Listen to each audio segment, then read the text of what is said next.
Bismillahirrahmanirrahim. Assalamualaikum warahmatullahi wabarakatuh. Bismillahirrahmanirrahim. Wa bi nasrillah la haula wa la quwwata illa billah. Asyhadu an la ilaha illallah wa asyhadu anna Muhammadan abduhu wa rasuluh.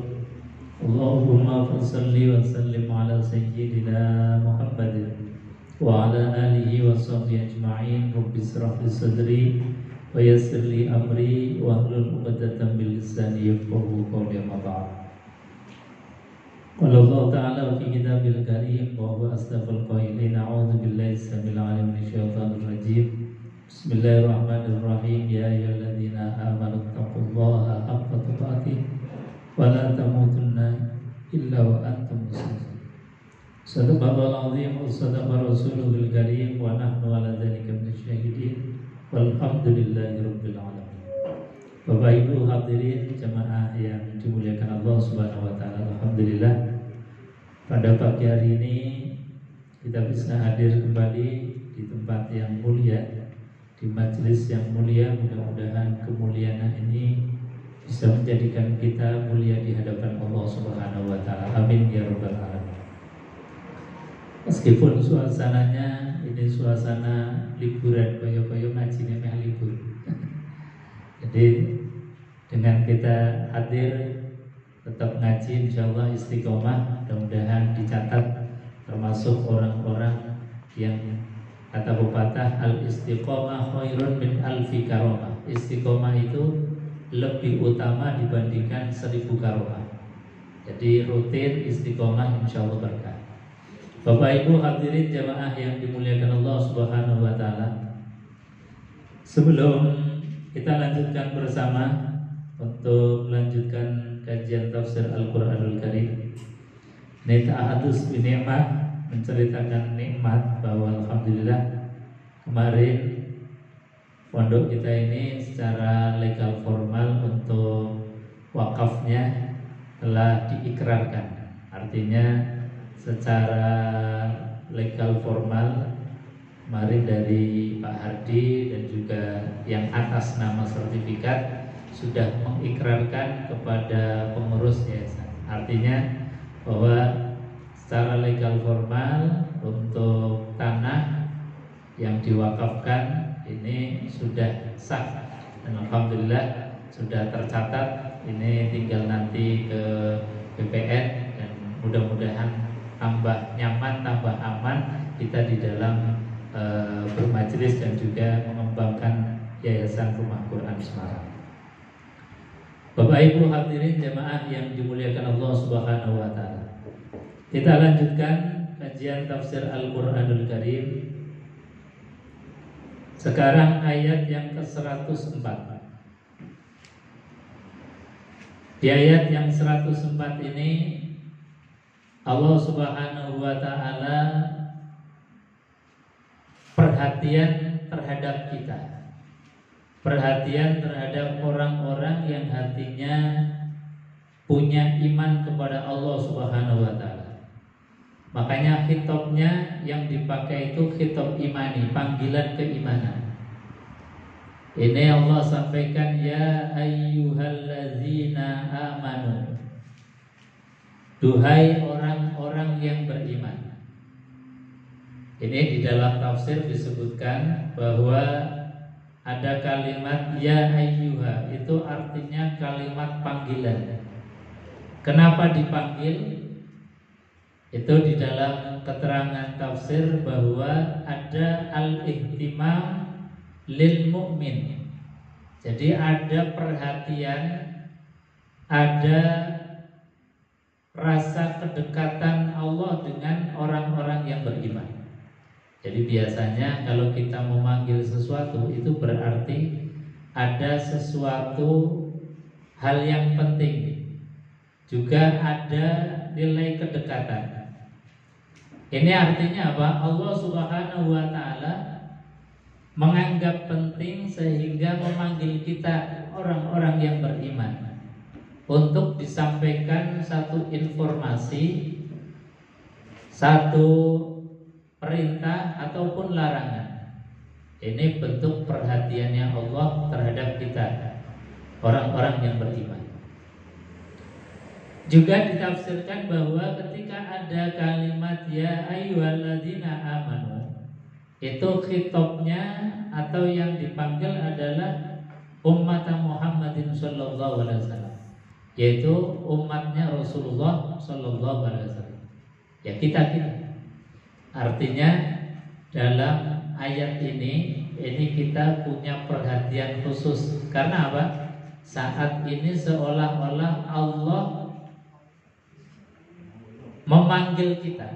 Allah punya rasa kedekatan dengan kita, perhatian dengan kita. Jadi ini adalah sekali lagi khitabnya adalah khitab imani. Maknanya apa?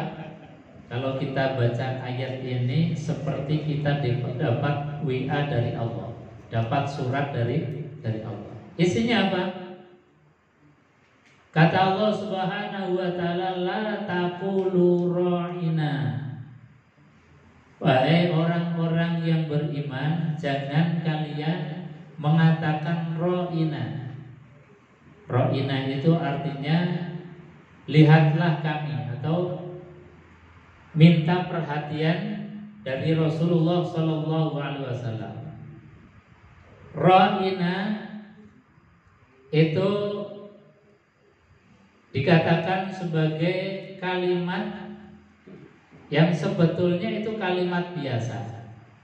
Tetapi kalimat ini dijadikan oleh orang-orang Yahudi, itu dipelintir. Jadi kalimat ro'ina yang artinya itu lihatlah kami atau perhatikanlah kami, ini dipelintar-pelintir seperti di zaman kita ini. Jadi pas musim kampanye, ini ayat ini pas banget. Jadi ayat ini sebagai nasihat bagi kita, khususnya kita di saat-saat musim-musim kampanye, yang kalimat ini seringkali dipelintar-pelintir. Sama di zaman Rasulullah juga begitu. Kalimat ro'ina yang biasa dipakai oleh orang-orang Muslim di dalam dialog atau bercakap-cakap dengan Rasulullah, kemudian dipakai oleh orang-orang Yahudi justru untuk mengolok-olok Rasulullah SAW. Ro'ina itu kemudian dijadikan atau dipelintir dengan ru'aina, yang artinya wahai si bodoh atau orang bodoh. Jadi kalimat ro'ina kemudian dipelintir menjadi yang maknanya adalah ru'ina atau artinya orang yang bodoh. Makanya ketika satu kalimat ini dipakai untuk sesuatu yang merendahkan Rasulullah, merendahkan kaum muslimin, Allah Subhanahu wa taala yang tidak terima. Kemudian apa?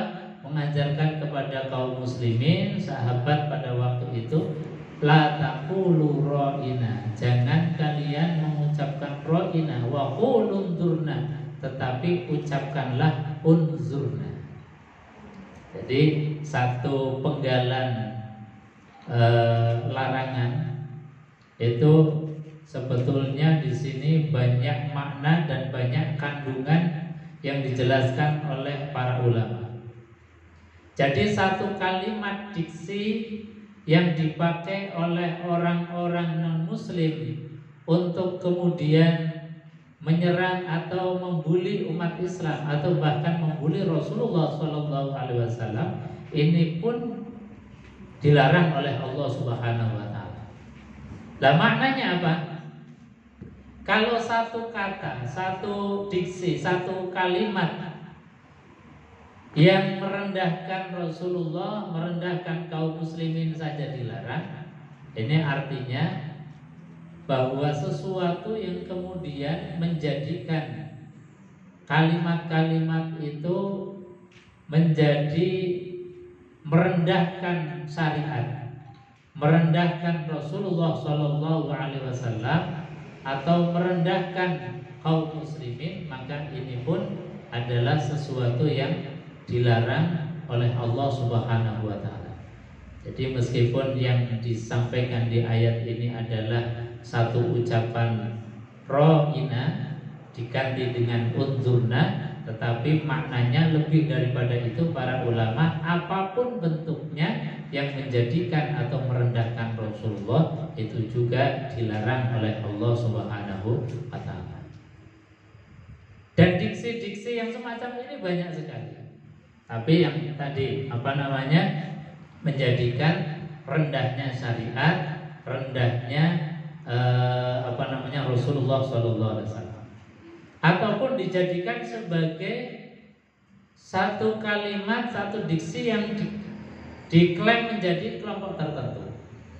Nah, sekarang kan lagi musim, misalnya kelompok satu menggunakan diksi apa, kalimat apa, kata apa, kemudian yang lain tidak menggunakan. Ini sama di zaman Rasulullah SAW pun demikian. Makanya di dalam menggunakan kata ini harus betul-betul berhati-hati. Misalnya, meskipun tidak niat untuk merendahkan, kadang-kadang kita misalnya mengucapkan kalimat Allah dengan kalimat ya Allah misalnya, atau dengan kalimat misalnya pangeran kita, atau kalimat apapun, Gusti Allah atau pangeran kita misalnya. Itu secara diksi, meskipun sesuatu itu adalah hal yang lumrah biasa, tetapi hendaknya itu adalah kalimat-kalimat, kata-kata yang harus mulai ditinggalkan. Karena apa? Karena Allah sudah mengajarkan kepada kita bahwa Allah Subhanahu wa ta'ala telah mengenalkan Tuhan kita yang patut kita sembah adalah yang punya nama Allah. Qul huwallahu ahad, Allahus samad, lam yalid wa lam yulad. Namun demikian di dalam bab fikih, kalau dalam kaitan misalnya interaksi sosial, masih hal yang hanya dimakruhkan saja.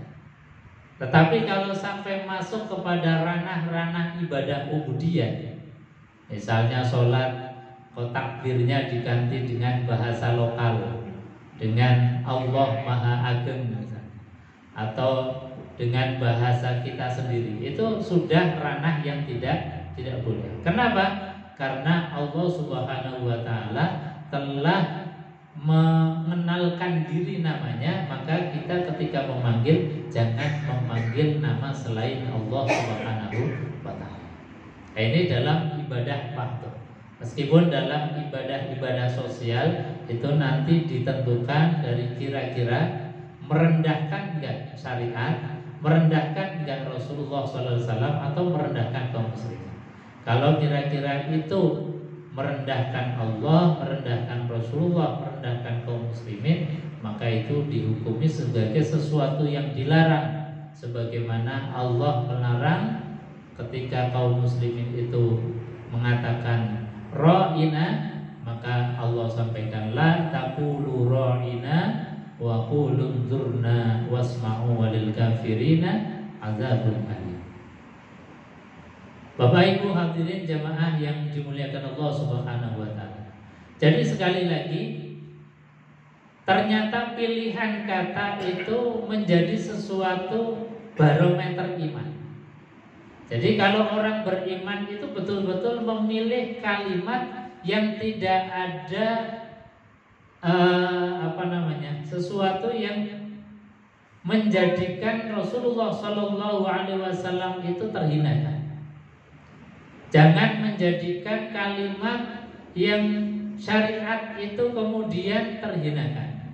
Ini orang-orang yang beriman. Makanya diperintahkan oleh Allah di dalam ayat yang lain dan juga hadis Rasulullah SAW tentang bagaimana kita berucap menggunakan lisan kita. Itu sampai-sampai Rasulullah SAW mengatakan, "Man kana yu'minu billahi wal yawmil akhir falyaqul khairan." Orang yang beriman kepada Allah, beriman kepada hari akhir, itu cirinya adalah fal yakul khairan, ucapkanlah yang baik.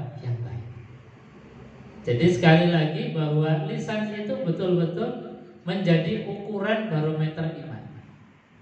Jadi bukan hanya sekedar pengakuan saya iman, saya beriman kepada Allah, atau hanya sholat saja tidak. Tapi ukuran keimanan itu kata Rasulullah juga bisa dilihat dari keseharian kita. Ketika lisan kita ini mengucapkan dengan ucapan yang baik, maka itulah sebetulnya hakikat daripada orang-orang yang beriman. Bahkan di dalam ayat yang lain, ketika ditanya ahli neraka saqar, ma salakakum fi saqar, qalu lam naku minal musallin wa lam naku nut'imul miskin wa kunna nahudu ma'al khaidin. Di antara yang menyebabkan orang masuk ke neraka saqar, ini ketika penghuni neraka saqar ditanya, wahai penghuni neraka saqar, kenapa engkau masuk ke neraka ini? Maka mereka menjawab, qalu lam naku minal musallin wa lam naku nut'imul miskin. Pertama, mereka di dunia itu tidak menjaga sholatnya. Yang kedua, karena mereka tidak terbiasa berbagi makanan terhadap fakir miskin. Yang ketiga ini yang kaitannya dengan lisan kita. Wa kunna nahudu ma'al khaidin. Kata penghuni neraka saqar, yang mereka itu masuk ke dalamnya sebab wa kunna nahudu ma'al khaidin. Dulu di dunia, kata mereka, nahudu, kami ini berkata yang tidak benar, suka membuli, suka hoax dan lain sebagainya. Ma'al khaidin, bareng-bareng berjamaah bersama orang-orang yang berkata jelek. Nah, ini penyakitnya di zaman kita. Jadi zaman kita ini kadang-kadang kalau ngomong yang jelek nggak cukup hanya berdua, tapi kadang-kadang ngajak-ngajak, di-share di dunia maya, ditanggapi banyak orang. Akhirnya apa? Banyak orang yang ikut-ikutan masuk ke dalam perangkap percakapan yang tidak baik. Dan ini sudah disinyalir, sudah diprediksi, dan sudah dicontohkan. Ada orang yang masuk neraka namanya neraka saqar yang disebabkan wa kunna nakhudhu ma'al khaidin. Dan kami di dunia ini berbicara yang tidak baik, berbicara yang jelek, ma'al khaidin, bersama-sama dengan orang yang berbuat jelek. Dan sekali lagi, ini adalah satu gambaran yang menjadi peringatan kita. Makanya ayat yang melarang la taqulu ra'ina, kalau dalam kaidah usul fiqh, jadi ilmu untuk menjadikan ayat-ayat dari Quran maupun hadis menjadi satu hukum, itu namanya ilmu usul fikih. Jadi usul fikih itu memeras hukum-hukum yang ada di dalam Quran maupun hadis, diperas menjadi satu hukum. Dalam ilmu usul fikih itu ada kaidah begini: al aslu fin nahyi li tahrim. Pada asalnya sesuatu yang bentuknya nahi atau larangan. Nah, ayat ini ada larangan dari Allah, ada la, namanya la nahiyah. La taqulu, janganlah kalian mengucapkan. Itu kan larangan. Dalam bahasa kaidah hukumnya, al aslu lit tahrim, al aslu lin nahyi fit tahrim. Pada asalnya bentuk satu larangan itu menunjukkan keharaman. Artinya apa? Ketika kita mengucapkan ro'ina, yang ro'ina itu tadi ada nilai-nilai atau ada satu makna yang dijadikan oleh orang-orang kafir untuk membuli Rasulullah Sallallahu Alaihi Wasallam, maka ketika mengucapkan seperti itu atau yang semisal dengan itu, hukumnya menjadi haram. Jadi sekali lagi, ketika ada larangan pada asalnya itu menunjukkan makna keharaman. Nah, keharaman ini kemudian di dalam ilmu fikih itu diklasifikasikan. Kalau tadi di dalam ibadah mahdhah menyebutkan makna yang tidak diajarkan oleh Rasulullah, maka itu hukumnya menjadi haram.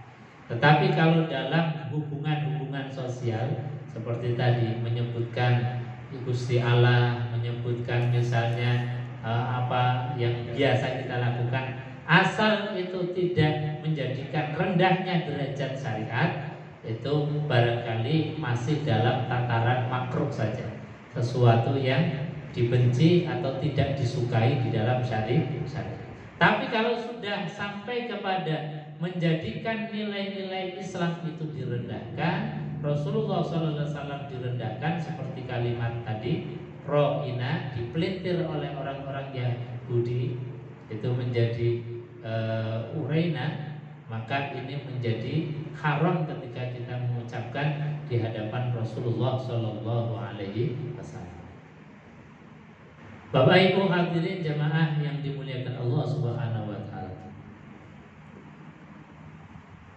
Jadi yang diajarkan oleh Allah, unzurna, lihatlah kami atau perhatikanlah kami. Sebetulnya makna ro'ina dan unzurnya itu secara arti maknanya itu hampir sama. Tetapi karena tadi bahwa ro'ina itu sudah dipakai oleh orang-orang Yahudi untuk membuli Rasulullah, akhirnya ini dilarang oleh Allah. Wasma'u walil kafirina azabun alim. Di akhir ayat ini ada satu peringatan dari Allah Subhanahu wa taala, walil kafirina, dan bagi orang-orang kafir, azabun alim, siksa yang amat sangat pedih. Maknanya apa? Kenapa kalimat itu kok disejajarkan dengan kafir? Karena memang kalimat itu bisa menjadikan orang beriman, kalimat bisa menjadikan orang kafir. Misalnya, orang hanya mengucapkan asyhadu alla ilaha illallah wa asyhadu anna muhammadan rasulullah, yang awalnya kafir bisa menjadi iman. Pun demikian, ketika ada orang yang awalnya iman dengan mengucapkan kalimat-kalimat tertentu dengan keyakinan, itu bisa menjadi orang yang kafir. Termasuk tadi sudah dilarang jangan mengucapkan di hadapan Rasulullah itu ro'ina, kok sampai masih mengucapkan ro'ina, maka bisa dihukumi sebagai kafir atau merendahkan Rasulullah dalam bentuk yang lain. Ini dalam bentuk kalimat.